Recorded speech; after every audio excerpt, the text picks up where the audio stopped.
Alright, welcome to another episode of Canadian Corner.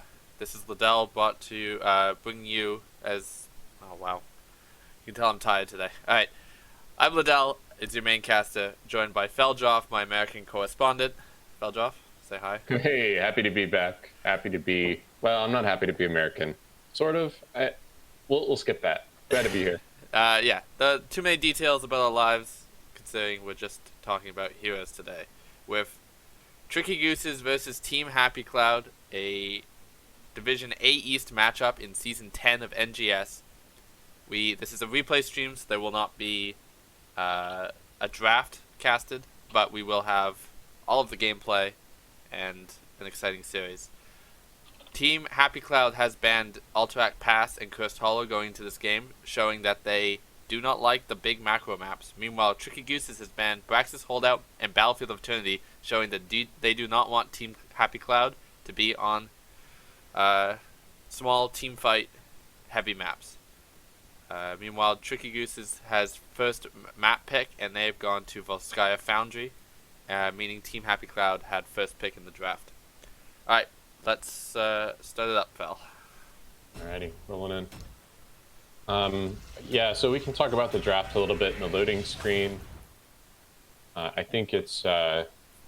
we obviously, as a replay, we don't get to see it live as they draft, but if you look on the left side, the Deathwing stands out as a call-out pick.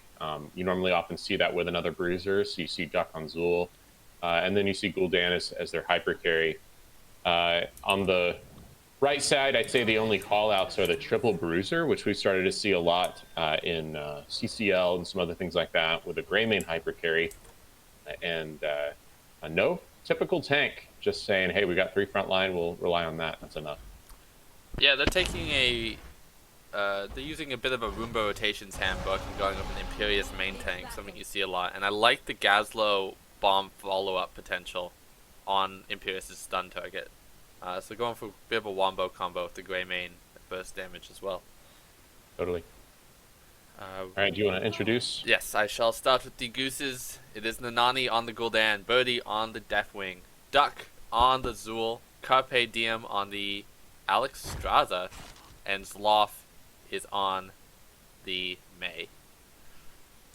Great. And on the side of Team Happy Cloud, you have Galaxy Quest on Gazlo, Brett Michaels on Malthael, Fade on Imperious, Confused on Greymane, OJ Juice on Deckard. It's Team Happy Cloud. And right away you see a big engage in the middle. Not much happening. Everyone just kind of throwing a bunch of abilities and backing off. Although you kind of see maybe that Team Happy Cloud has pushed Tricky Gooses away a little bit, but they're just going to go right into Soak.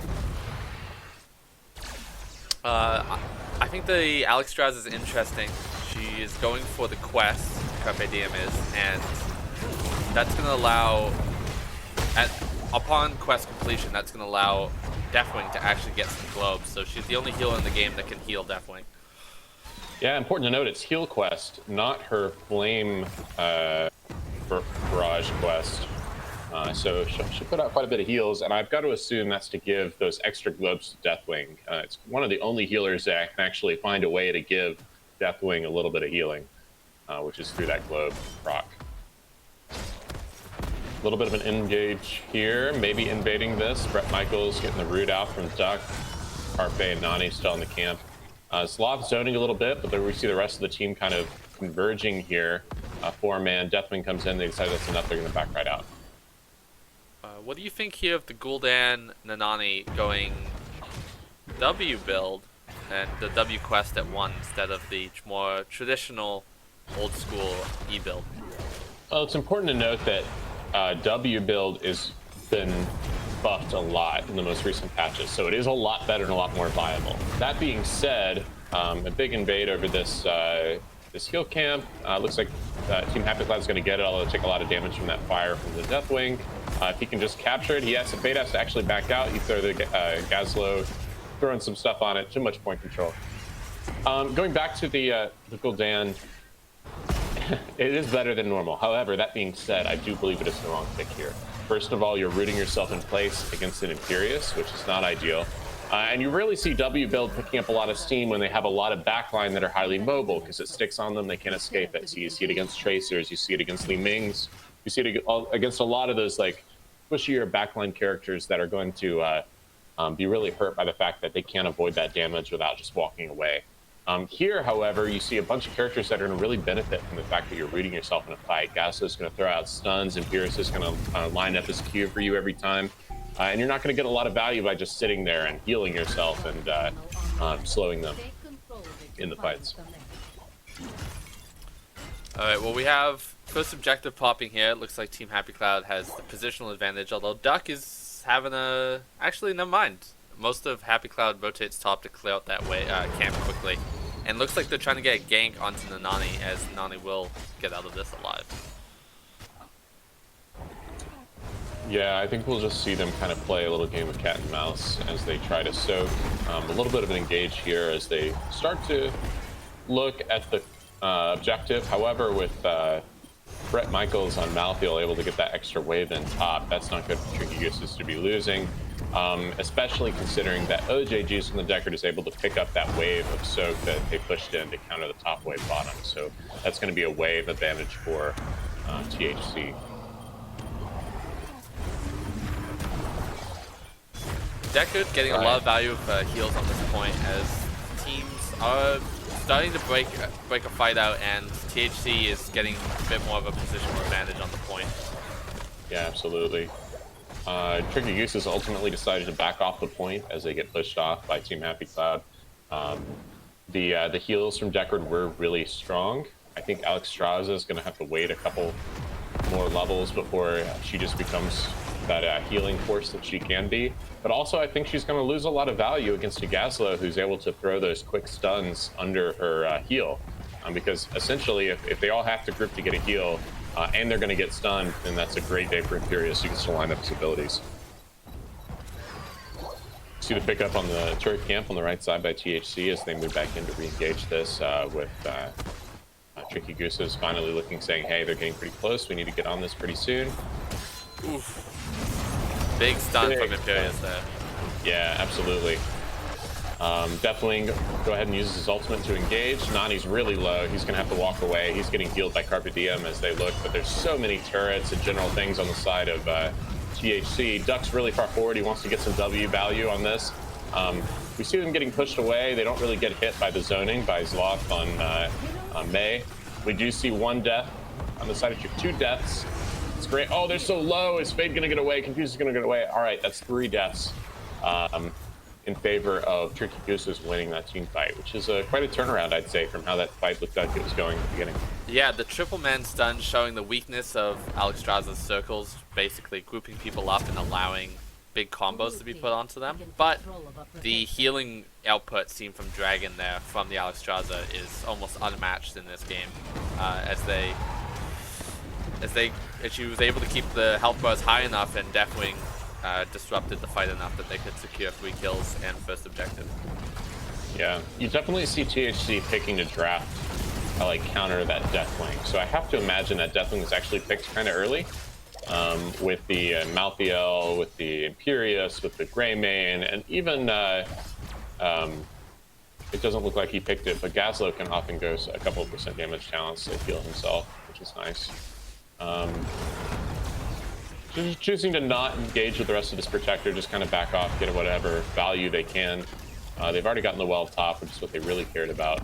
They don't want to be out of the protector and then too far out of position. So we do have level 10s coming online. We have Poison Nova from the Zool. We have Lifebinder, which we'll talk about shortly on the Alexstrasza. We have Fear, which is typical coming out from the Deathwing. Double Fear, because Gul'dan went Fear as well. And Snowball from May. On the side of Team Happy Cloud, we have Grab Bomb. We have the Quest, which is Last Rites from the Malthael. Angelic Armaments, Curse Bullet on the Greymane, and then finally Sleep on the Deckard. Any surprising alt choices from your perspective? No, these are all pretty standard and what you would expect, I think. A lot of ults coming out from both teams. Nanani going to get taken down by the Last Rites. Galaxy Quest in trouble as well, very low health. Birdie's going to position him a little bit with a stun, follow up with a slow. They're not able to finish him off. Carpe may have if he pushed a little far forward, but would have put him out of position. And they're just going to settle for the fact that they lost Gul'dan, but they overall are not. They're still ahead in soak a little bit. They're ahead in the push and structure game just a little bit. So we'll see how this goes. As far as the ults go, I think everything's very standard. Something very scary is that double fear, like you mentioned. The Bellowing Roar and the Horrify are going to be forces to be reckoned with. Essentially, that's 1.5. That's 3.5 seconds of stun, or of silence, Horrify, which is pretty scary, along with an Avalanche that can either set that up or follow up with it. That's a lot of CC and disengage. We also see the Life Binder from the Alexstrasza, which is, I guess, the more popular ult. But I wonder if so much melee, and these fights have been quite chaotic, often happening kind of clumped up, if the other ult, Cleansing Flame, I believe, would have gotten more healing value. I don't know, it's hard to say. Maybe with a different build, I would have liked the Cleansing Flame a little bit better. Like if she was going E build on Alexstrasza and then wanted to be able to land in Dragon form a little bit later with hits. But with this build, I think they were a little bit worried about the Zul being blown up. He's a little bit squishy. He's going W build, and we'll get a lot of value with that against basically almost 4.5 melee characters, even though Deckard plays back, and the half is kind of on Greymane for when he chooses to dive in. But if you can throw that Life Binder on Zul, he goes in, takes a bunch of damage, but is swiping away and then heals to full. I think it could be pretty valuable.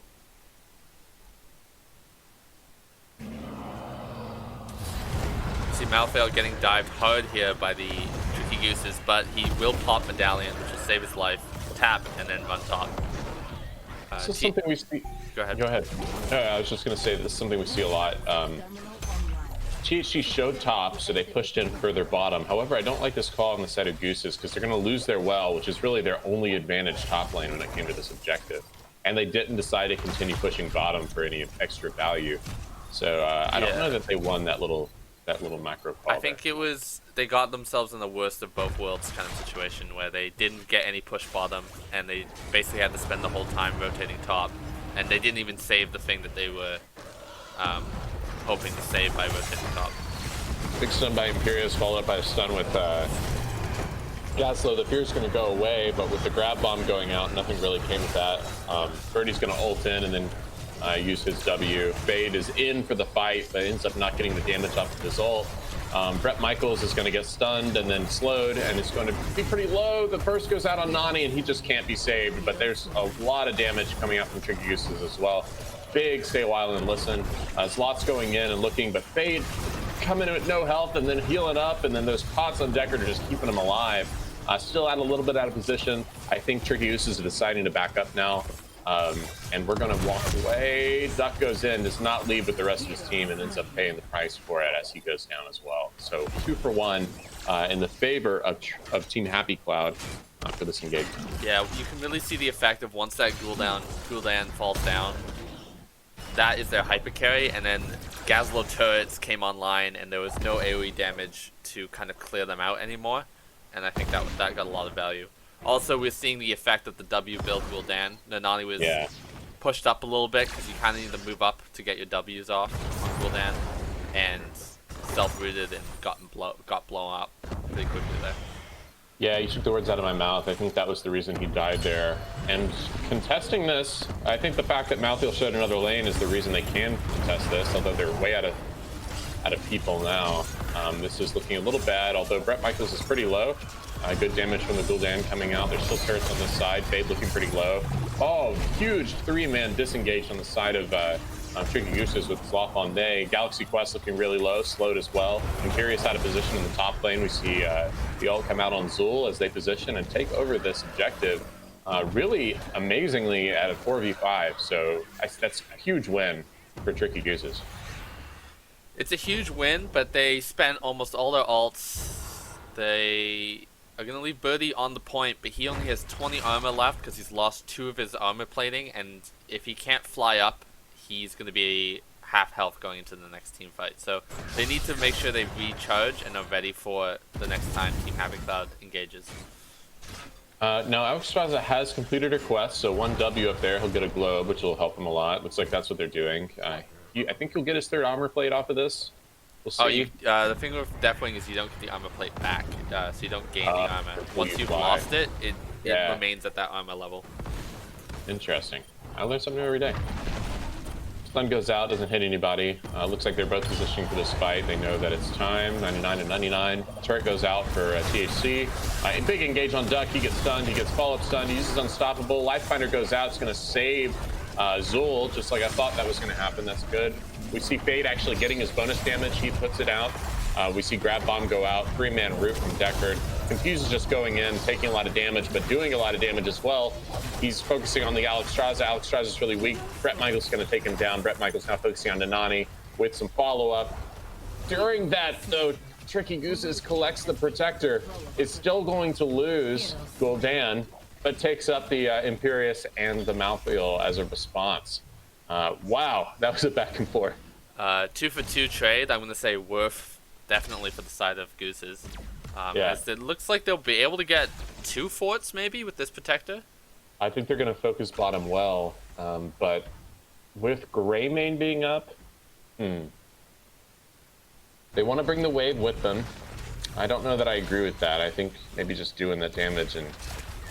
I know there's a lot of focus on wells on this fort on this map, but don't you think with the health bars of middle fort and top fort that getting a double fort here would have been more macro value that benefits you more later in the game? Yeah, maybe what I would have done at this point is you've gotten the well, you've gotten the value. It looks like they're going to go ahead and go for the fort, so at least they're getting a fort. If they can, and this fort is gone, I would back up and go ahead and try to take mid, which is what you see Alexstrasza doing some damage and doing there. They ended up not getting the fort, and they're so far out of position now that they're actually going to lose the Protector. That mid wave may actually get it anyway as they back off, but you see THC rotating and that wave is going to catch it. Yeah, I definitely think there was a misplay there. What are your thoughts on how they could have played that differently? Yeah, I just like being able to quickly run in mid and poke that Protector down, that fort down, I should say. It would take 2 seconds, probably cost you not that much health, and then you still have a shot at well if you want at bottom or top of another fort.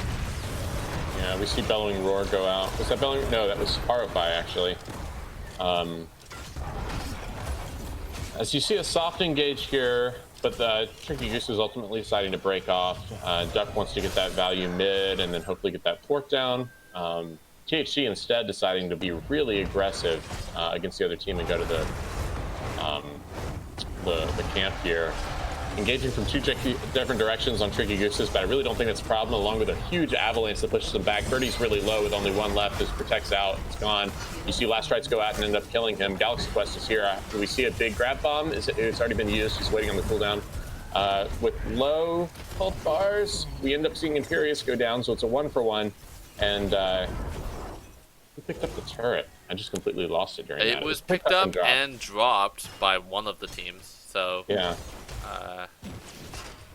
I guess that's successful because it was more of a steal because it was their own turret, Goose's turret camp that got taken and then washed out by the fact that it was used up, and then Team Happy Cloud could retreat and get their own turret. But top is pushing hard and they are able to get the heal camp, so that is probably an overall win for Gooses in the last 25 seconds of the match. Yeah, I'd say the fact that they had mid pushing and top pushing makes it like a macro advantage for Tricky Gooses. The fact that they were a level, THC was a level down, meant that they got a little more XP for the extra 1 kill. It's not a huge deal. They denied the turret. So it's a micro win for THC, a macro win for Tricky Gooses. And I think that that macro win is what's going to end up carrying it on this game, especially as we look for the bottom point, which is going to be the hardest one to control, with all the other lanes being pushed more aggressively in the benefit for Tricky Gooses. Looks like they're going to push in top a little bit. It's a bit risky. Carpe, almost got himself caught on the rotation mid, but saved himself. Yeah, he ends level up 20 them coming on.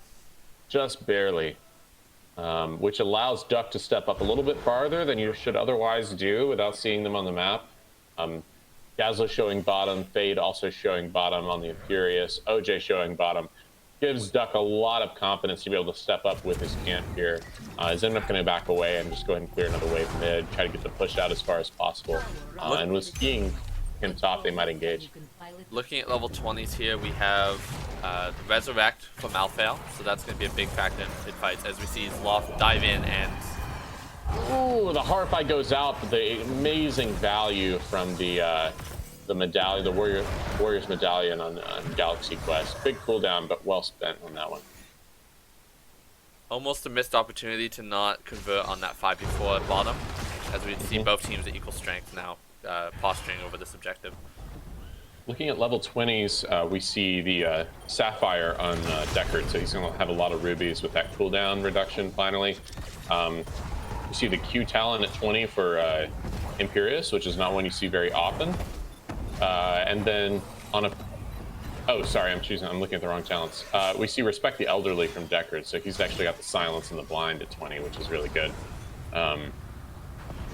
Along with Impervious, which is also a talent you don't see very often for Imperius. But that's going to make him way tankier than he normally would be.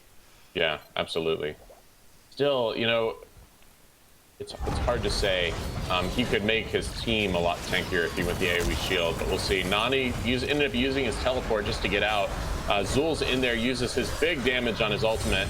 Grab Bomb goes out, ends up only grabbing Zul. He uses the Medallion's Lost in there, going for it. Imperius uses his Unstoppable as well. He walks away, uses the Unkillable. They're so low with Confused, end up just barely living to the pots from Deckard. Man, that looks good. Nani ends up fearing them away, so I've got to imagine that was trying to get Fear back. But overall, a win for Tricky Gooses as we see them back off.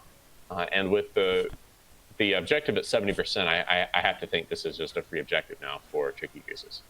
It's definitely a win, although you do have more alts up on the side of Team Happy Cloud. But I don't think they're going to get a good position in time to contest this objective. Yeah. With Alex Straza able to pick up Ritual of Life, which is the Lifeminder upgrade at 20, heals the target 3 times over 6 seconds, which is really good. It basically makes someone invulnerable. It basically makes them both invulnerable for that period of time, as long as she engages with full health. We see Nani go ahead and just disengage with his teleport.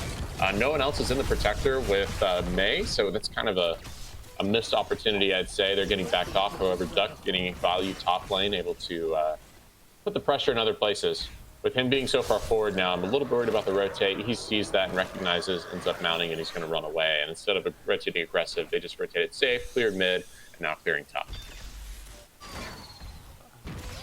The rest of the members of Gooses is pushing with the Protector, so they could be weak to a dive, although Deathwing is fairly safe. But you do have to worry about Alex Straza and what value she's getting alone with someone she can't heal and a Protector she can't heal. Yeah, the call here for THC would definitely have been to dive Alex Straza. She can't use her Lifefinder to save herself, like you said, with the Deathwing, because he's not targetable, or the Triglob Protector for the exact same reason. Duck deciding to try to get value in other lanes, but ultimately just gets cleared by the Malthael, who went on a Pale Horse. So I maybe would have gone a little bit different there for that fight and that engage. They ended up sitting there with Mei and the Protector just walking it around. If they're not going to use it, probably just best to tank it somewhere and go for something else. But I think at this point in the game, they're probably just going to stall, let their advantage for structures kind of carry them into some more pressure as the game goes on. Yeah, they're going to really want to lean on this macro, which is something I actually haven't seen that often from Gooses. Normally, they like to press their lead and really look for kills. Although I would say the team fights have been fairly equal, so it's probably a smart decision not to try and press your advantage because the kills are 7-6 right now. Something very ironic, you see the Deathwing pick up the heal, which will not help him whatsoever in a team fight, but he will place at some point to help his teammates. Fear goes out along with the ultimate from Birdie. He uses his Fear as well. Fire goes out. Brett Michaels taking a ton of damage, probably end up going to dive. It picks up some pots from the Deckard. Sleep goes out. The Silence and the Blind. That's crazy. A lot of damage. We end up seeing Mei go down. Duck's going to get the Lifefinder. It's going to heal him a couple times. The heal removal ends up taking away a lot of the initial heal, but then he gets it over time. Birdie just, flame in the area, say, don't come back in here. This is ours. Overall, a win for THC as they get to pick on Mei. Deckard's Silence getting huge value there as Mei is very weak to Silence because she can no longer press her passive and Ice Block, or whatever it's called. Is it called Yeah, Ice Block? absolutely. No. Yep. Or her, I don't remember. Whatever it is, Cryo she Cryo freezes freeze. and heals a bunch and shields and stuff. Yeah. Let's see here. I don't think Tricky Gooses wants to fight in a tight space now. Not while Stay a While and Listen is up, because I think that's just too much of a game changer. I think if they fight in open areas, they let Deathwing land, they get good fears off, they let people walk away. They don't really need small spaces for the Poison Nova, and then it lets them just focus on positioning and rotating.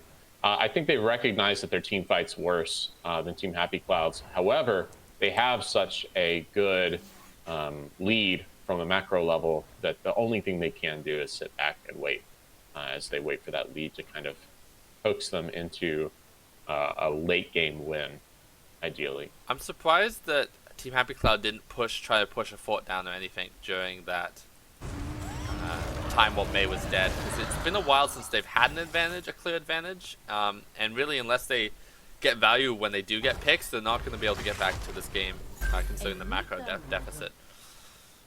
Yeah, absolutely. Yeah, I think the only way that Team Happy Cloud comes back in this with a deficit is to force team fights that Tricky Gooses are trying to avoid. And one of the good ways to do that is to just push forts and say, hey, if we're going to get some advantage, if we see you in an opposite lane, let's go ahead and get some damage on a fort, and then force a team fight as you try to defend. The best one probably to do that with is top fort. However, if they see too many bottom lane, they could lose bottom keep for that. So it's definitely a sticky situation for Team Happy Cloud. It'll be interesting to see how they play this, because you do have the macro push coming in every lane. So does Gooses concede this if Happy Cloud engages hard, because they know they can have a waiting game as an option?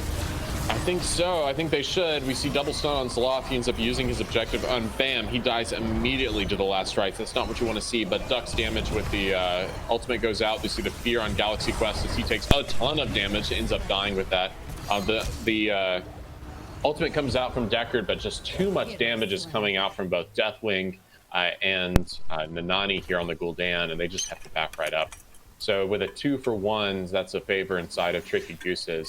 With that engagement, that was quite a ride. A lot of things happened at once. They're able to get the May, but it wasn't quite enough value, because I think the rest of the Team Happy Cloud members took a ton of damage during that time, and that was, especially with Zul's ult, just a massive amount of DOT damage that Deckard cannot keep up with, especially because Deckard did not go refilling pots and went Stay a While and Lesson, which we've seen the value of already. But it's not the massive amount of healing that you expect from Deckard late game. Yeah, with what I would still consider as a better team fight from Team Happy Cloud, I think the better call there, instead of hard engaging, is to try to just bait out a couple of their big ultimates. Like if you can get a Fear out, or if you can get Avalanche out, or Poison Nova, and not take the damage from it, then suddenly you have an incredible advantage for team fights. But we didn't see that happen, and we saw the punishment for it as well. Sun goes up, root on Nanani, he ends up getting hit. Lifebinder goes out, he teleports away with the Lifebinder healing him up regardless. He's teleporting, he's walking back in. They get pushed off as they try to dive behind the Protector, ultimately not getting anything more than the keep, which is plenty for that Protector. However, with a 66% health and 1 minute left on it, they're definitely going to look for more value. Yeah, Deathwing stepping out here and using it as a turret. They're putting Alex Strauss in, which I think is the smart decision, because they're worried about her dying. And Gul'dan is a lot less gankable with the Demonic Circle being able to evacuate any situation. Yeah, he probably still has a 20-second cooldown, having just used that top lane, but that doesn't going to be a problem. He's just going to position way safer than you normally see him do. He also has a heal to help balance the load that you see Fade looking for that. He ends up stunning and looks for the engage, and they just blow him up, and he loses the heal. Are they going to pick it up? Who's going to pick it up? And we see Gazlo's bomb goes out, and last strike goes out, and man, that's a double kill for Team Happy Cloud. Let's got to see them use this in some way. The pushback goes on Greymane. He's backing up. They're just going to back up the Protector. We see a ping on bottom for it. They've lost mid. What are they going to do here? They've got to get value with 2 deaths. Are they thinking that next objective is going to be bottom, and they want to get that fort? Or Should be top. It should be top, right? Yeah. It goes top. So you'll want that. I mean, it's technically a 4v3 because Malfail's going to be on full-time clearing duty. So it's not a huge numbers disadvantage, and we're seeing that Happy Cloud's having a hard time sieging these forts down. Yeah, I gotta see Greymane on it more. He's their only way to get those forts down, and he's finally on it, and you see it melting now, but it's too late. I think with the amount of frontline that GHC has, they have to be more aggressive and letting that Greymane step up, which is not what I'm seeing here quite often. Birdie half health, he's not going to be able to get that health back in time, so they're going to concede this turret. But you'd have to say, even with those 2 deaths, you have to say worth all day for Gooses getting 2 keeps there and now having a win condition. Yeah, 2 keeps is going to be worth it, especially with no forts down, and the fact that THC actually can't capitalize on those deaths other than getting 1 fort. It looks like that's kind of worst case scenario for THC, because they got the kills they needed and weren't able to do anything with it, so for really no value.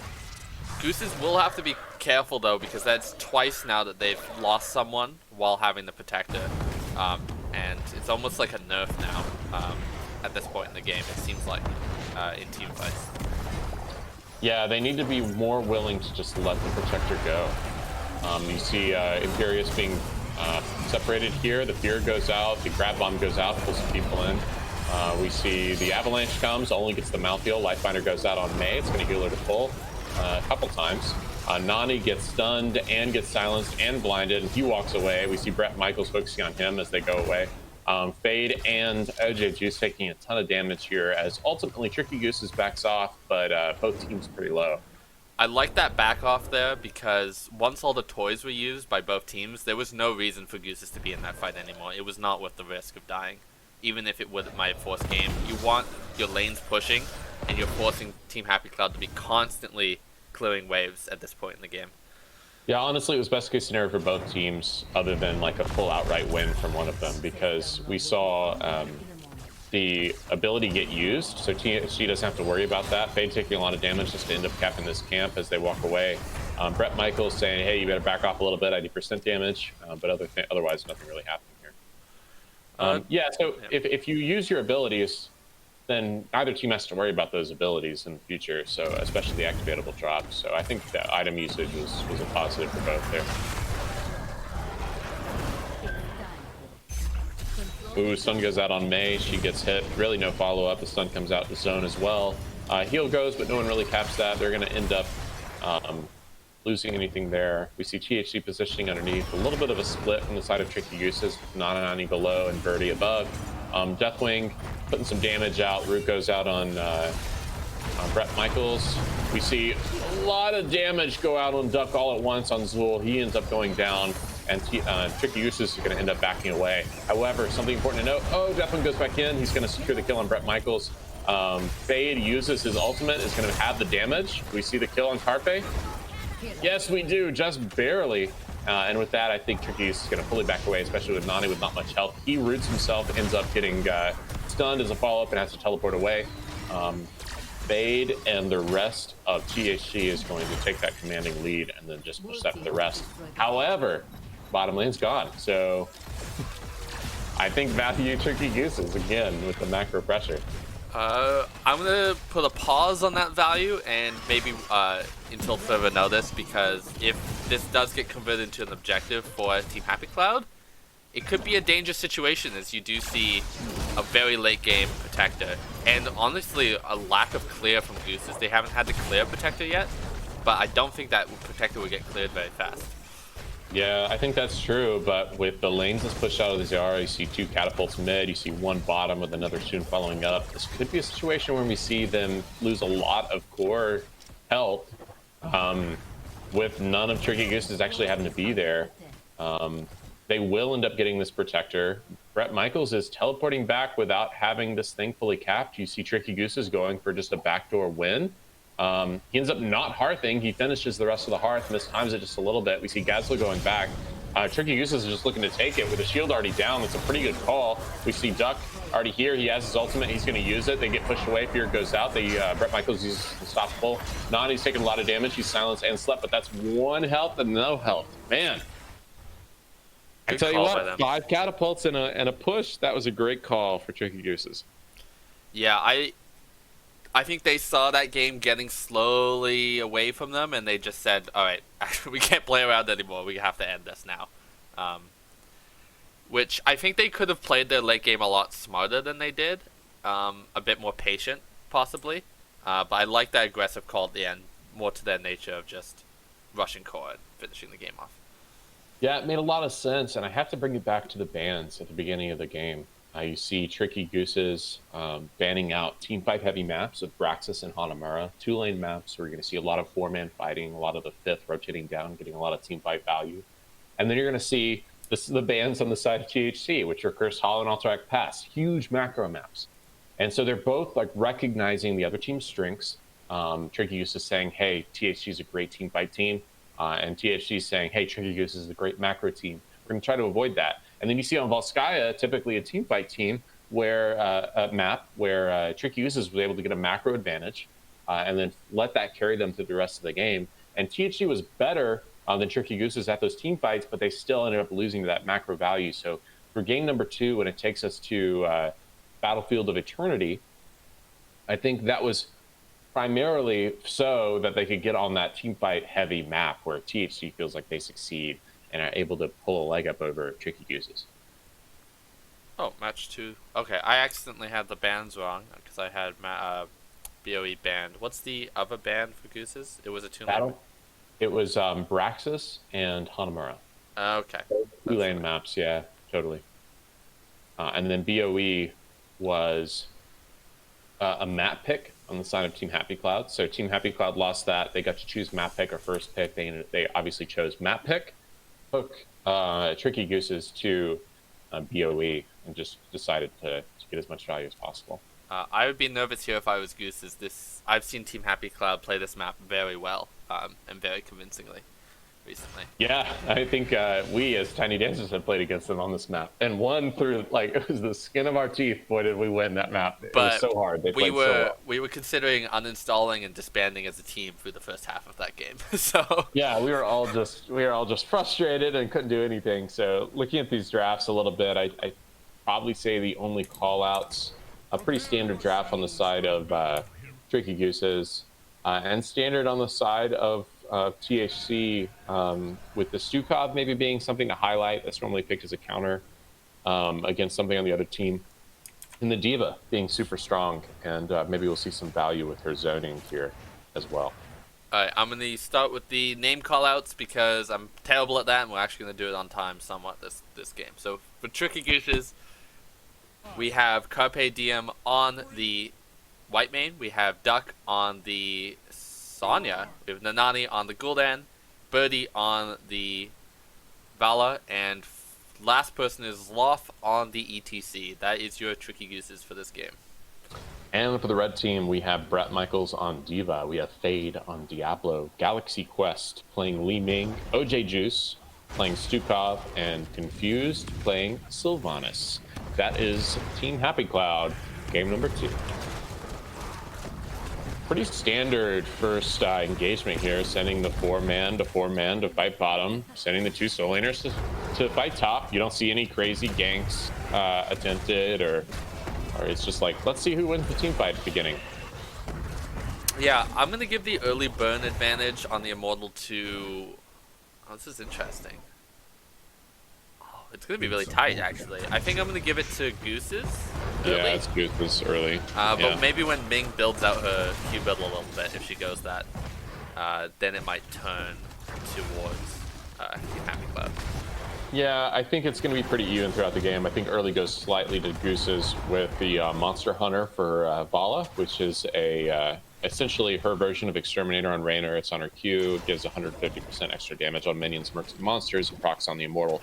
So that's good. We see a little bit of a rotate down here from Diva, saying, I've got a little time before Duck clears that wave. I'm going to rotate for something aggressive. Ends up pushing this Loth back. He gets hit by Fade on the Diablo. Diva gets power slid and burned a little bit. She has a lot of health taken away, and so she's really going to get no value and has to rush top to try to get that soak. So I think she's going to miss a little bit. I think that was probably a missed play from their solo lane there. Gonna miss 3 minions, and it's gonna be a camp trade, depending on how quickly... Oh no. Oh no, Duck. I think Duck wins this, surely. There's not But close enough on the charts. are you not seeing the rest of the team coming up? Duck doesn't win that. Oh, that's not good. Duck's going to try to spin and get away, but it's ultimately going to be no value. That's not going to work. I was confused at first, but I don't know if Team Happy Cloud planned that entire series of events out, but that's a huge win for them. They're getting both camps, and the pick will make up for the lost XP.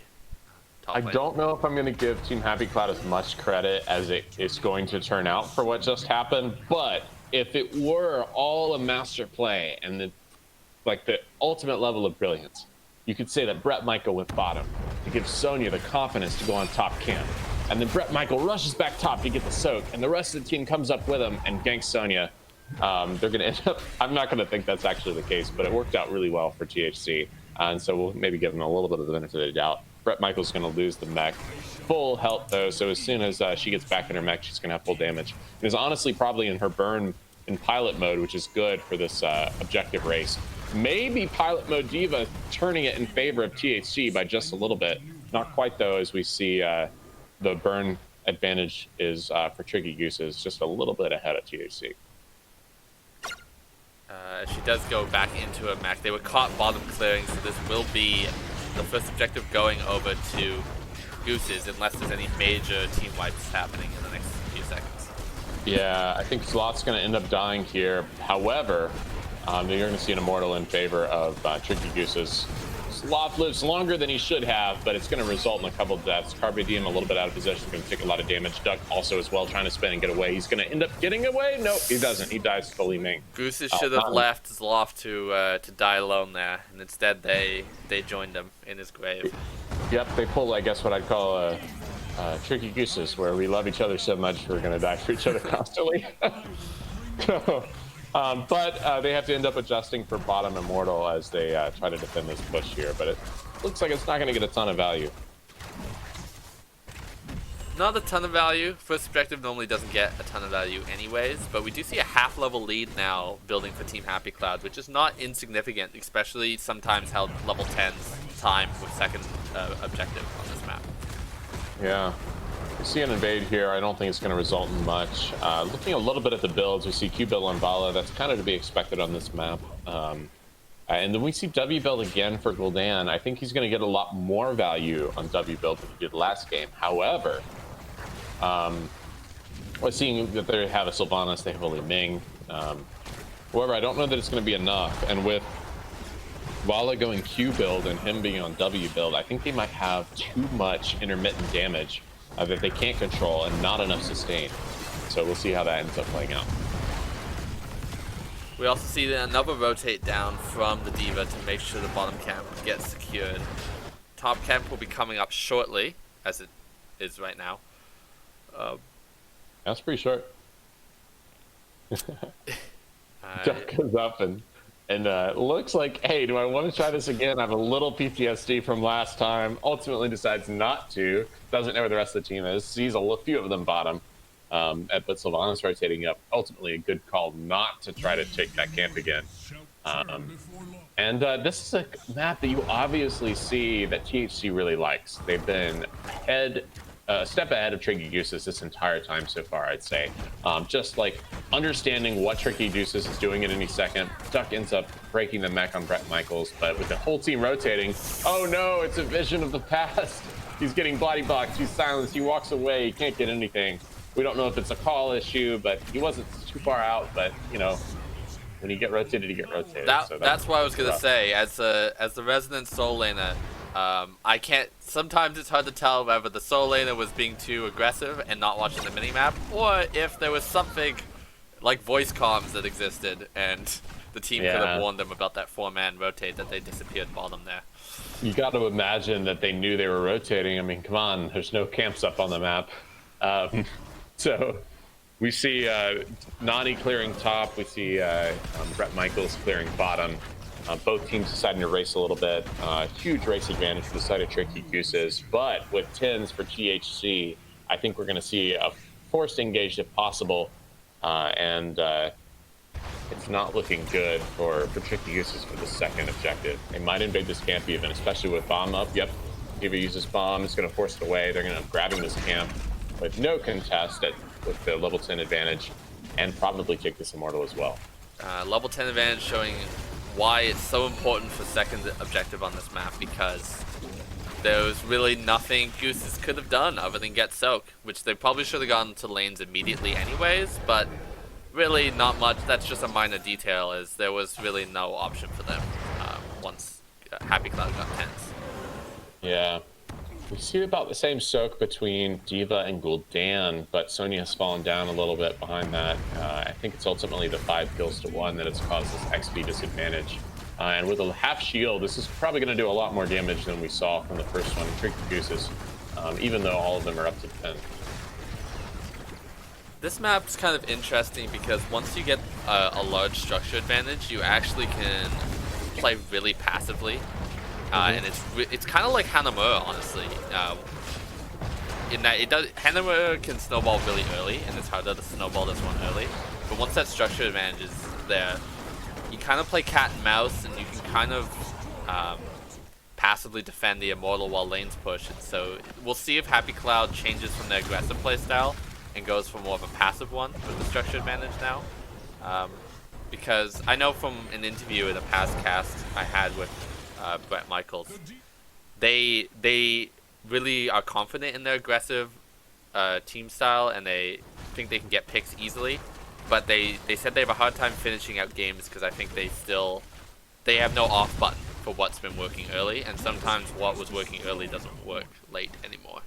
Yeah, it definitely shifts. We see the Sylvanas getting a lot of value as she just dives right into the fort. They end up getting 2 forts for that objective, which is really strong. They're pushing keep here as well, with 4 people devoted to that bottom camp. Even though they're harking, they're going to get there late. They're going to end up getting a lot of value on that wall. And poor Duck, he gets pulled in and murdered again. Yeah, Duck may be showing some frustration there. I think that's one of the weaknesses of Sonya, honestly, as a soul laner, is that when people are diving your fort, you can't half engage with Sonya. It's rather you engage or you don't engage. I'm in there feeling or nothing. Yeah. And so when you engage and it's everything into 5 people, it doesn't turn out so well. Yeah, with an advantage like the one that THC has, getting their talents here at 13, probably a full level ahead of Tricky Gooses, which is what you'll see here with this Cam Crab giving it to them.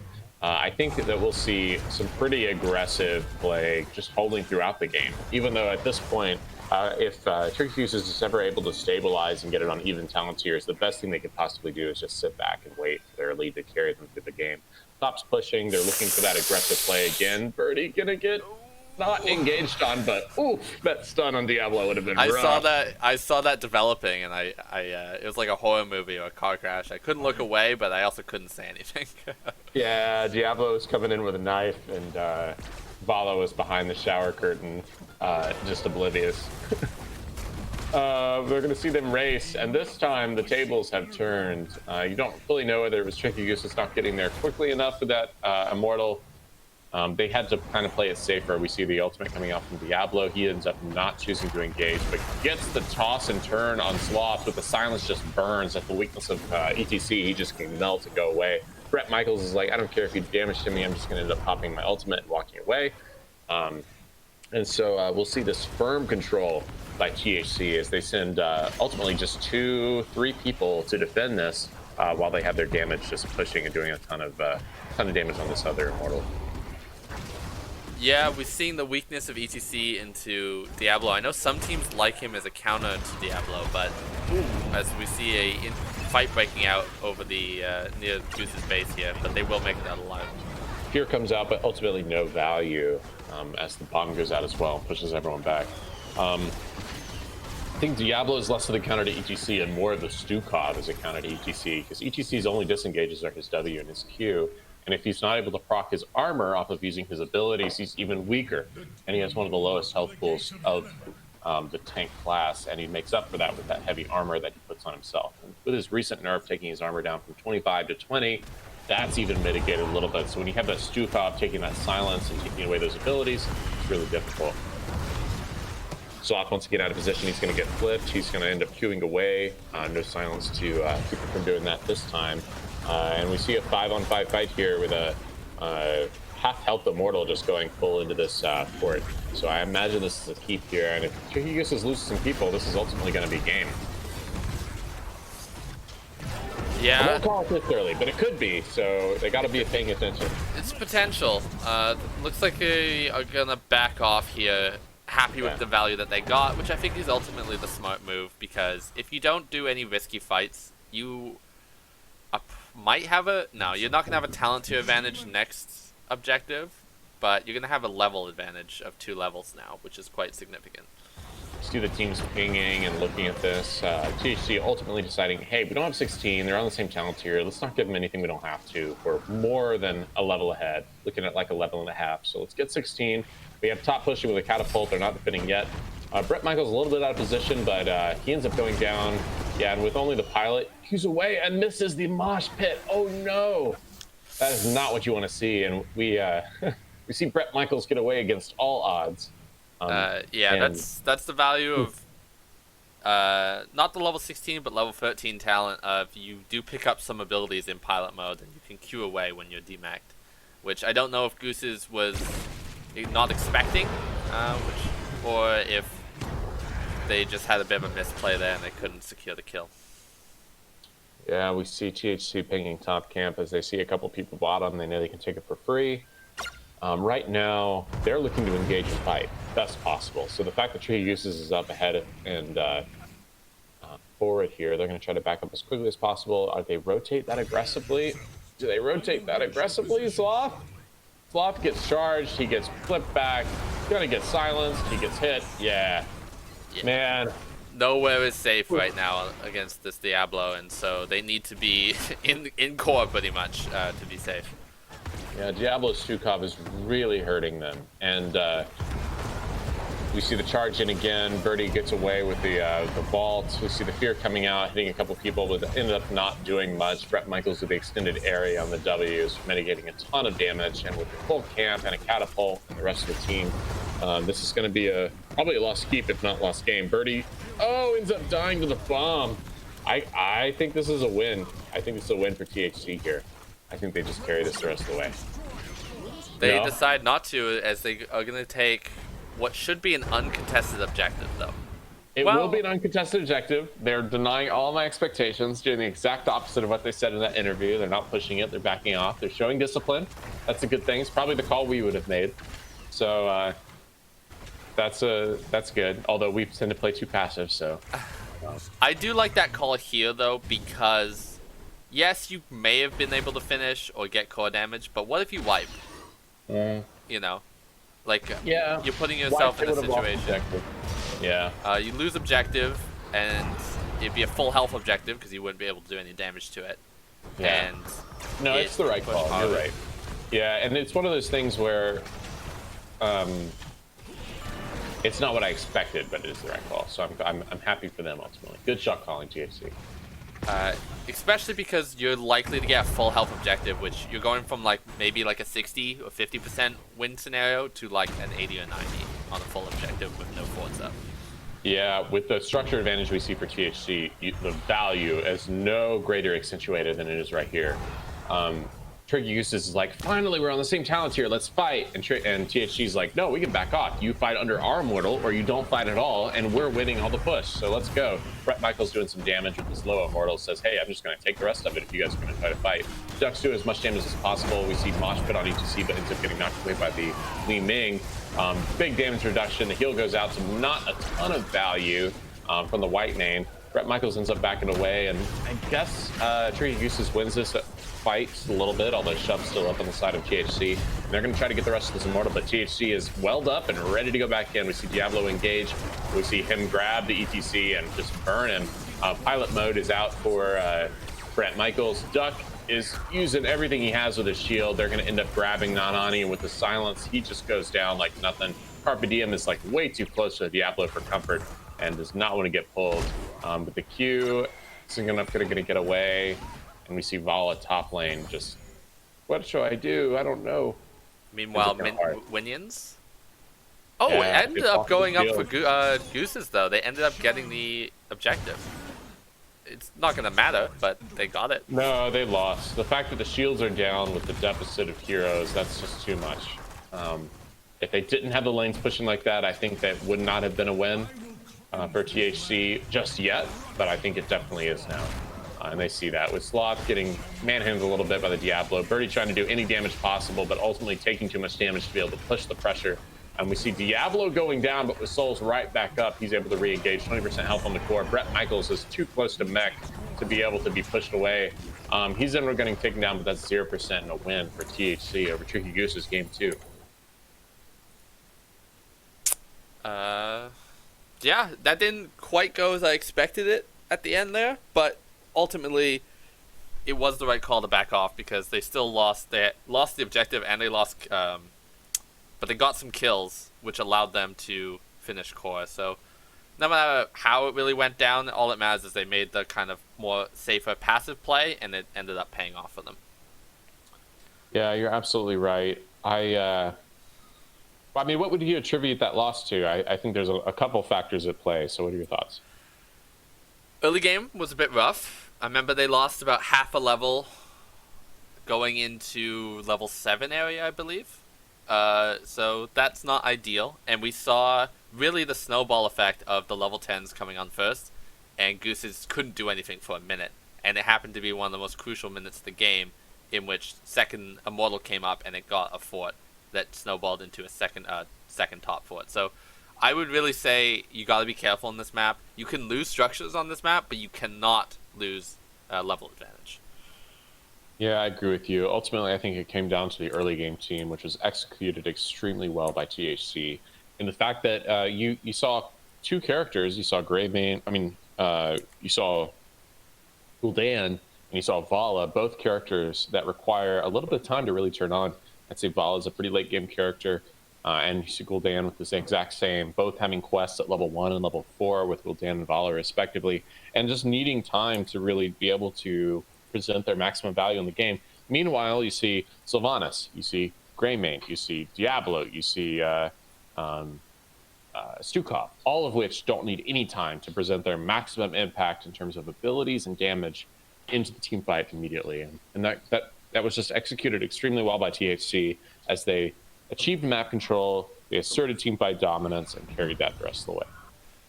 All right, I am running out of time a little bit, so let's get quickly into this game 3 so that I have time to fully cast it. We're going to Dragonshire, apparently, so that's cool. Yeah, we'll see how this game can Dragonshire can either go really short or really, really long. I'm hoping it's really short, but, you know, for either team, no matter who wins. But yeah, looking at the draft, we see Rexxar as a pickup on the side of Tricky Gooses, great on this map, able to control points and the lane. We see Varian and Imperius do unusual pickups along with a Junkrat. I'd say stand out from the meta, which is kind of cool. all right, quick announcements here for team names. We have Fade on the Varian, OJ Juice on the Brightwing, Galaxy Quest on the Cassia, Confused on the Junkrat, and Brett Michaels on the Imperius. That is your Team Happy Cloud. 5, 4.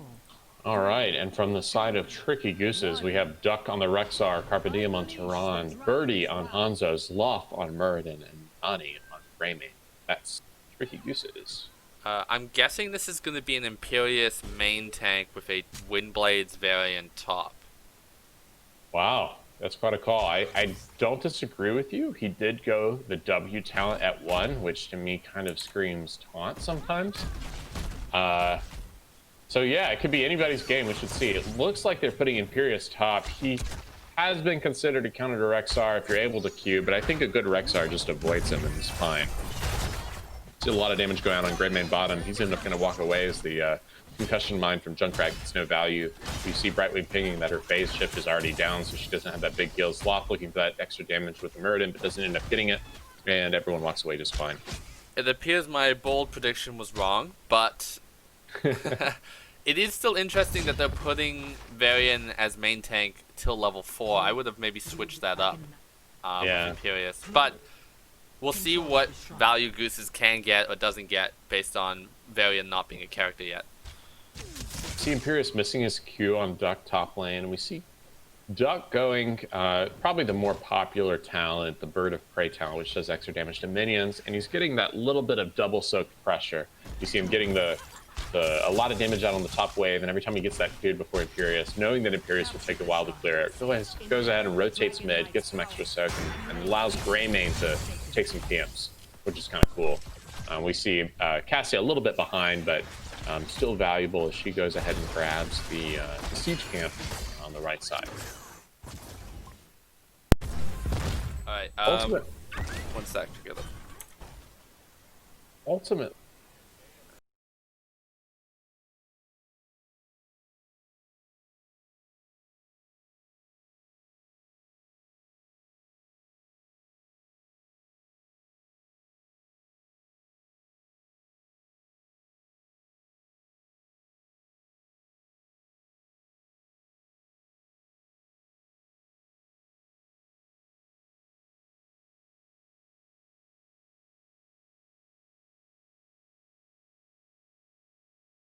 On top lane, and we see a fight happening 3v3 bottom lane.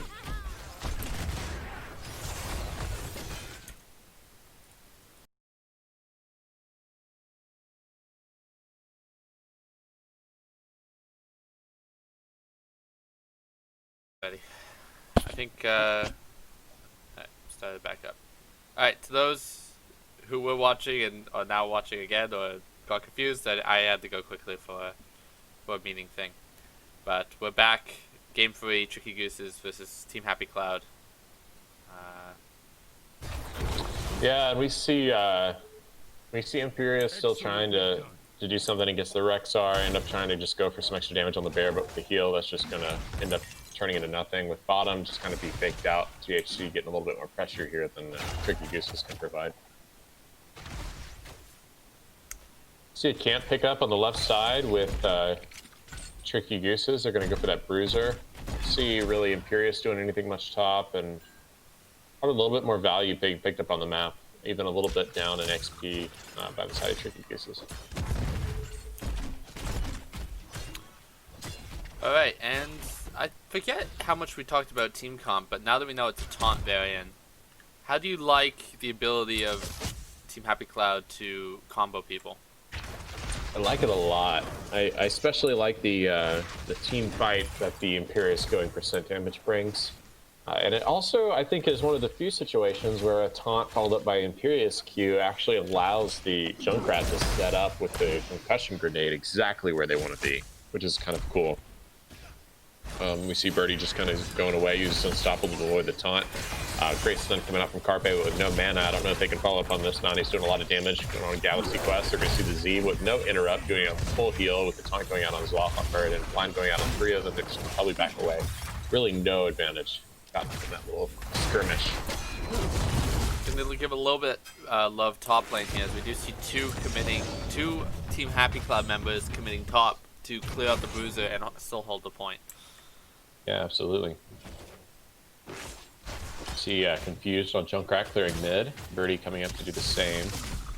Birdie is going the pretty traditional W build. He picked the Q up at 4 for wave clear, but that's pretty much the most popular way to play Hanzo nowadays.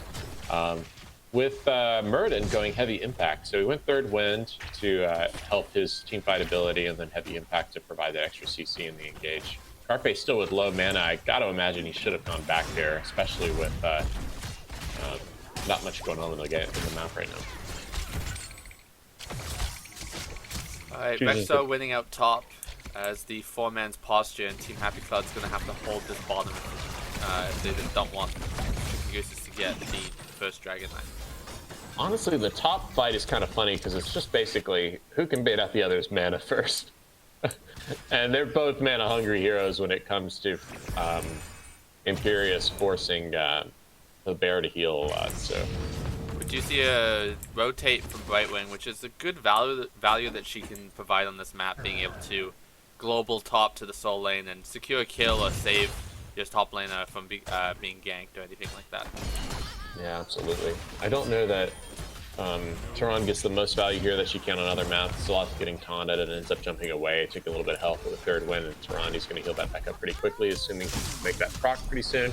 Looks like a re-engage back on Fade. But they're up with the Protector. Cassius on the camp instead of going for that capture. And with Duck top with the bear, he's going to end up capturing it back. Lets it go. They actually get bottom instead. And we'll see what happens here. I wish I was watching the solo lane a bit more because I'd like to see how they've been doing when it's just been a 1v1 and Team Happy Cloud hasn't been rotating in. Yeah, well, I think it's like I said. I think Brett Michaels has a disadvantage here because he has no mana. But I think for the most part, we've been seeing, when I've been popping up there, them just burning each other's mana until they have to get back. It's really happening. Oof. That was a quick blow up on Tavarian there, who doesn't have his protected 10. I don't know if he picked it in time. But he didn't even pick it, so he's going to be a bit squishier than Varians normally are, because he went the reduced cooldown on his E. Warbringer, I think, is the talent name? Something like that. Yeah, correct. A little bit of damage here coming out from both sides. Ultimately, Tricky Goose is a little bit of a half a level ahead. Not really amounting to much in this engage with Varian coming back to rejoin the fight. Burden is popping in, he ends up using Haymaker to try to get something on Galaxy Quest. She rocks away, they don't have the follow-up for her, and Taunt comes out with the Varian coming back. Nani's in a bad spot, has to walk through some mines, ends up not getting the full disengage, and the Valkyrie ends up getting the final kill secure as the rest of the team disengages after having that death. Do they get Tehran? No, she walks out. Ultimately, they just waited too long to make something happen there, and if they were going to engage, they shouldn't have done it once Varian got back. Looking top lane now. Hanzo taking this time to rotate up. Brightwing already rotated. And Duck quite low. Obviously took a couple Imperious stuns along the way, top lane. So he's going to have to play really careful if he wants to not get picked off. Already taking a lot of damage, ends up having to use his mobility as he tries to stall out the fact that they get a Dragon Knight. He goes too far away, and then Galaxy Quest is just able to grab it. Good play there by Galaxy Quest too. Doesn't give him vision on the point, stays in the bush, fakes him out a little bit, forces him to use his mobility, and then ends up taking the Dragon Knight for free. We'll probably see a mid push here with Imperius staying top, getting the soak. We'll see the bottom lane being pushed up with Junkrat as the Fade tries to adjust and sees if there's anything he can do with this Dragon Knight. Interesting, we haven't seen a ton of rotates top, but Imperius is quite gankable and he's been committing to the point a lot more. I would have liked maybe a few more sneaky rotates up on him from the Gooses and trying to gank him off. Or at least chunk his health bar, force him to pop abilities and reduce his mana. Yeah, I agree with you. I think Tricky Gooses may have decided not to do that because they just know that Brightwing can teleport at any given moment. But still, not forcing the Brightwing to teleport and forcing them to use their abilities is causing them to just basically be able to use it whenever they want bottom lane. So probably would have been a better call. Ultimately, Valkyrie gets pulled out on the Nani on Greymane.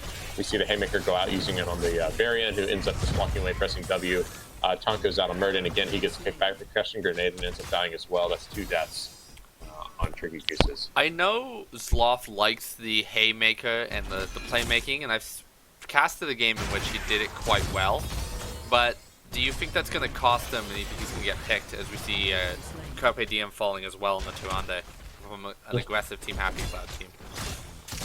The fact that they had the lockdown that they do, I think, is a bad thing for Murden, because they're not afraid to blow the Murden up, and we see that a couple times now as the Murden has died, several times, or at least once. But I think you'll probably see that more often as the game goes on. So the fact that they did not, oops, see what I did there. I may have to pause as I refine this. This is called using a key command and not knowing what the key command does. Well, I have us at the beginning of the game. Are we desynced? Or? Yeah, no, I'm at the beginning of the game as well. It says you're the host now, but we're both at the beginning of the game. Do you have a time estimate for what do you think?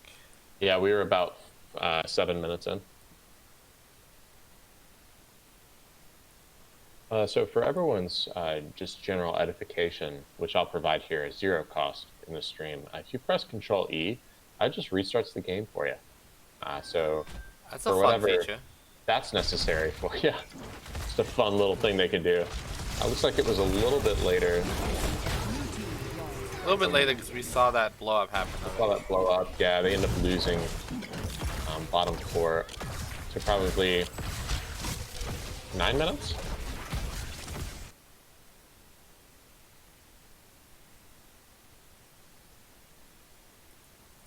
And did my heroes did it freeze? No. Oh, we're getting there. We're getting there. All right, here we go. This is a lot closer. They pick up Dragon Knight, so it looks like it's another minute away. We're probably close enough here. From a analysis perspective, I think from like a power curve throughout the game, we're going to see Tricky Gooses kind of plateau if they don't get some value in other ways. And I think that we'll see the power curve for THC getting higher and higher as they go later in the game. Is that because of the Cassia and Junkrat, or what's your reason? Yeah, I think Imperious does really well late game. Cassia does incredible. She kind of turns on really hard at 16. Junkrat turns on at 20. We see the going out. The other thing is you don't see Hanzo getting a ton of extra value beyond the global at 20 as he goes. His damage picks up a little bit, but it's not game changing. And then we see Greymane kind of staying consistent throughout the match. So he doesn't get any scarier, I don't think. He just gets more of the same. So I don't know that game changing goes in any direction for Tricky Gooses, but it definitely becomes more possible for THC as the game goes on. I would also agree. I think Rexar has a pretty big plateau as well. Yeah. He gets a good boost at 20. I think his ult goes from mediocre to like game changing. But like as him as a character, he doesn't really get any stronger throughout the game. His ability to team fight. Yeah, I'd agree with that 100%. I think that he wins the matchup he wins, and that's about it. And I don't know that that changes a ton as the game maneuvers. It's Happy Cloud acting as if this fort doesn't exist and being on the opposite side of it for like a minute there. Just bullying them off. All right, how do you see everyone once again? E. Just E. All right. I hit Control E earlier because I knew it was E, and that punished me dearly. So losing bottom fort, it's gonna be harder to have bottom control point now for Gooses. So they're gonna have to change some things up. Maybe rotate this Imperious a bit more to try and change the game a little, because trading bottom has not been working for them. yeah, not at all. We see the power dynamic on this map shifting pretty dramatically with all ports up for THC and then one down for Tricky Gooses. And this is another map where once you start to be able to build that structure lead, Oh, we see uppy downy. Yep, ultimate goes out for Imperious. He takes Nanani farther in, but it ends up being THC that it's outnumbered as the Brightwing ends up going down. Sloth doesn't get picked, it ends up being Birdie, but he's going to get exploded by the Junkrat bomb, and it's going to end up being an even 1-for-1. A little bit of an XP advantage for Tricky Gooses, but with 16 advantage, this is going to give quite the ability to push in. A Galaxy Quest gets haymakered out, taunted on the Murden. He ends up getting heavy damage, ends up going down, so it's another 1-for-1 trade as this just keeps going. But with this team fight continuing, the level 16 advantage is really paying off as we see the Tricky Gooses members getting continually disrupted. Junkrat bomb coming out ends up resulting in Carpe Diem's death on Tyrant, and a firm lead taken by THC throughout that fight. Yeah, that's going to be a game-changing fight, I would think, as it will be hard for Gooses to keep up in the macro game now. Also, uppy downy, not my favorite ult of Imperious's, but it actually saved his life there as it stalled enough time for his team fight to get there. His Duck is getting died pretty hard by the variant. Yeah, he's going to end up going down. It just takes one. Oh, he walks away with so little health. Just one ability away. But I got to imagine those cooldowns are down for Team Happy Cloud as they continue to put some pressure on this top fort. They have the objective up and ready, and Tricky Goose is really in no position to defend this whatsoever. Sloth's positioning like he's going to, but that's really dangerous as he's going to be very weak. Gets polymorphed preemptively, but ends up just jumping out to avoid dying himself. We'll see what they do with this Dragon Knight. You'd think they want to walk top after getting middle, just to cough on the top tower and take it down. Yeah, maybe I would like to see Imperius get that last wave, which would have taken that fort himself before he rotates down. But he's going to end up rotating pretty aggressively, looking to potentially get a pick. He ends up not going for it, rotates back top, which is what the Dragon Knight does as well, looking to just get that fort down. Maybe could have played it a little bit differently, but they positioned themselves for something that could have happened, which I think maybe set them up for some good stuff, even though it ended up not paying off. With all these forts down as well, actually we see Duck engaging with his ult and kind of forcing a engage onto Brett Michaels. Dragon Arrow just barely missing, hitting the Junkrat instead. Still results in the Imperius dying. With them all behind, the Dragon Knight could get a pretty good kick, looks like, but ends up being down. He kicks Nanani away on Grey Man as they disengage the fight. They end up getting Cassia as well. Good return value, but with 2 forts down, Tricky Gooses is still in a really rough place, and I don't know that they can get enough from these kills to actually make any kind of ground up here. They're gonna go and steal the siege camp, which is not a bad idea. While we have this quick time, why don't we look at the level 10s and see if there's anything surprising. We already talked about Warbringer over the Protect for Varian, but that's allowing them to keep these engages going, and he keeps locking down people after his taunt. And we talked about Haymaker as well. Yeah, Haymaker as well. Play the game on Hanzo. Shadowstalk, which isn't always seen on Tehran, but is I think a way to give a little bit extra heals to the Rexar, who's in the opposite lane. We see Wrath of Angeris, which a window into Tiny Dancer's team chat we call Uppy Downy ult, which is a fun thing. And that's some interesting removal. You don't often see that. It's normally opted for the extra survivability and damage picked up by the shield. That's about it. Valkyrie picked up a little extra pull. We've seen some value from that this game. Burden jumps in, tries to get some value with Handmaker, ends up getting taunted immediately. We see the Valkyrie go out, hits Carpe, but just pulls him against the wall. Wrath of Angeris goes out, ends up grabbing the Murd, and he dies right away. We see Junkrat's bomb go out, ends up exploding, results in the death of Carpe as well. Taunt goes out on Nanani. He is really low. He's still got his E escape. I don't know it'll be enough. Looks like it's not going to be, as he ends up dying as well. And they have a camp bottom pushing, and they're looking at Keep pretty hard. I'm not terribly convinced Murden can get away with jumping in like that because he doesn't have Avatar, as we also see Hanzo falling. And it's this game. It could be, with the death timers being pretty late, seeing as it's 19 and 20 in this game. That 20 advantage is going to be pretty strong as they try to mount the defense. While this is one of the stronger cores with a pretty solid stun timer here in a big area, I don't know that Duck on his own can defend this, especially if he ends up getting captured. Faye tries to avoid those stuns. They have pretty decent core damage here with the Cassia. I just don't think it's enough. And like you said, that Verdant just keeps getting blown up. The taunt's too much with the follow-up. We see a big double stun on the Imperius. Reverse dive on the Murden. He's taunted. He's blinded. He gets blown up. He gets pulled away, and that's going to result in an instant death, I imagine. He dies. We see big stuns. They're not getting a ton of core damage. This core is defending itself pretty well as the Trigger Uses continue to come back up. Carpe takes a lot of damage, ends up popping his Unstoppable. Nani's still trying to poke from the opposite side. Duck's rotating around. Maybe he gets dived a little bit. We see the ultimate arrow being missed as it weaves throughout the team. Nani's getting dived with the Q, and he ends up taking pretty heavy damage. Duck still trying to poke from the opposite side. Fade's getting pretty low. OJ Juice is like, all right, let's get out. I don't have any mana as well, even though I don't necessarily need that to heal. We see a missed ultimate on the side of the Imperius, and it ends up dying. Cassia goes down to the side of THC. We see half the core go away. That's a pretty good victory for only one death, all things considered, especially seeing as they counted that with the Murden death as well. But ultimately, I think Tricky Gooses is happy they could defend it all, even having lost the Murden. Yeah, I would say it's still worth it because even though it's not the strongest Dragon Knight 17 minutes into the game, it will be enough to take core, you would think, at this point. I mean, with a half core, yeah, especially if they're able to get any wave katas that knock down that shield a little bit ahead of time. So, Tricky Gooses in a really bad spot. They've got everything to gain, but they've already lost everything. So, we'll see.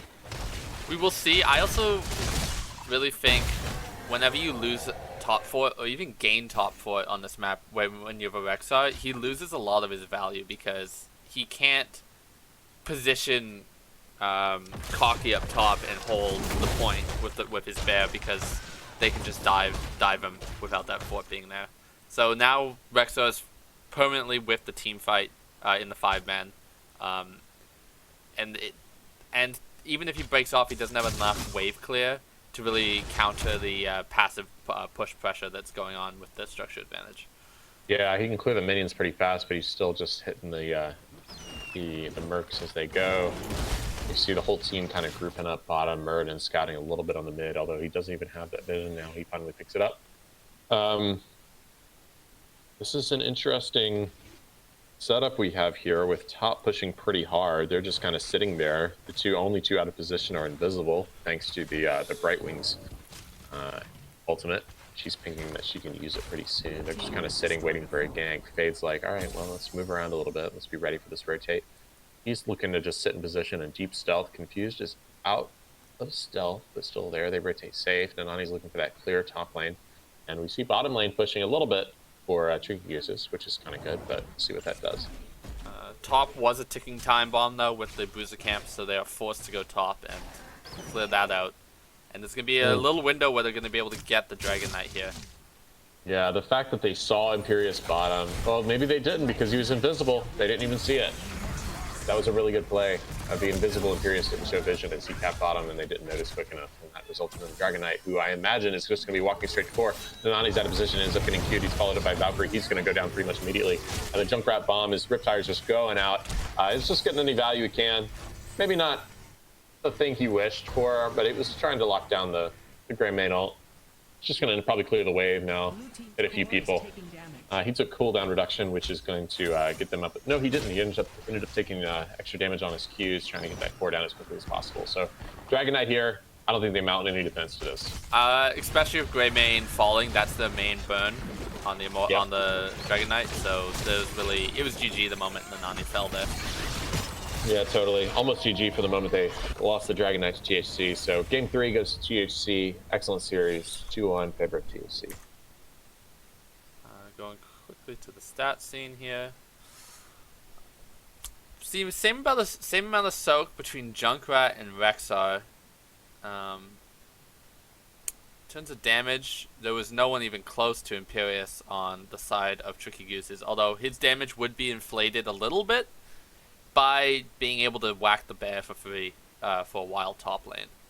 Yeah, he took percent damage. He was able to whack the bear, but I think the fact that Cassia and Junkrat's damage is both only 7k behind the Imperious means that it kind of tells the story that the 4-man was doing way better in terms of damage dealing throughout the whole game. Yes, we also have 4 characters on Team Happy Cloud that have more damage than the highest damage dealer on Tricky Gooses. Yeah, including the Varian, which is he puts out some damage when he can, even on top build when he gets those auto attack resets. Warbringer helps a lot. Auto attack resets help a lot as well for getting his damage up. He's a sneaky main tank in that regard. Yeah, absolutely. All right, as we finish out the series, 2-1 goes to Team Happy Cloud. What kind of trends did you see over the 3 games that we watched? Overall, I saw that THC really focused on trying to get the team fights that they felt that they would excel in, and ultimately that proved to be the case as the games number 2 and 3 were able to force the team fights that they wanted, showed a pretty solid and resounding victory for them. In game 1, even though it was Volskaya, which is typically a pretty team fight heavy map, we saw Tricky Gooses able to pull ahead through macro and really exploit that advantage. So I think we saw some really strong micro play from THC, and the macro play was there for Tricky Gooses, but they just didn't have the maps they needed to really carry that and fill that little bit of deficit on the micro play that we saw being exploited. Yeah, it's I know they've had a bit of a roster change up recently, but I would have liked to see a strong team like Team Happy Cloud, a veteran of Division A. Maybe Tricky Gooses could have tried a few more tricky things. I know they like to pull those out, but maybe they're just, because of the roster changes, they're still adapting to that, and they don't feel comfortable on some of the tricky things that they pull, like the Butcher comp or the Samaru or the what's another tricky thing, and a lot of Zeratul wombo combos they pull off too. Um, Maybe when they were against the wall in Game 3 there, they could have pulled something like that out of their hat. Yeah, I agree with you. I think there was some, if you know that THC is looking to team fight you, which was evidenced very often, maybe you pick up an Abathur more and just play around the map. We actually, looking back at the way it worked since they've lost Game 2, Tricky Gooses actually chose map pick for game number 3 and chose to go to Dragonshire. So I think the Brightwing pickup really hurt them. It gave THC the mobility they needed to exploit the fact that they could be around the map a little bit quicker than Tricky Gooses could. And it really, hurt Tricky Gooses who wanted to let their Rexar, carry them in through that winning top lane into a more macro-conscious map. So I think it just... hindsight 2020 for them. I think both teams kind of tried to get what they wanted, and THC did a little bit better. All right, just ending off here on the standings. We have 4 points separating first place and 9th place in the division. So it's going to be a real close end. I believe Gooses only has 1 game left in the season, and it's against us, Tiny Dancers. So they're going to really want to look out to pick up some points, as this is a tight race for the odd man out, considering 8 people make playoffs, 8 teams. Yeah, absolutely. So anything can happen. It's anybody's game. We'll see what goes next. All right, thanks for joining us for a bit of a rocky, patched together episode of Canadian Corner. This has been Liddell and Feldroff, the American correspondent. Thanks for joining us. Happy to be here.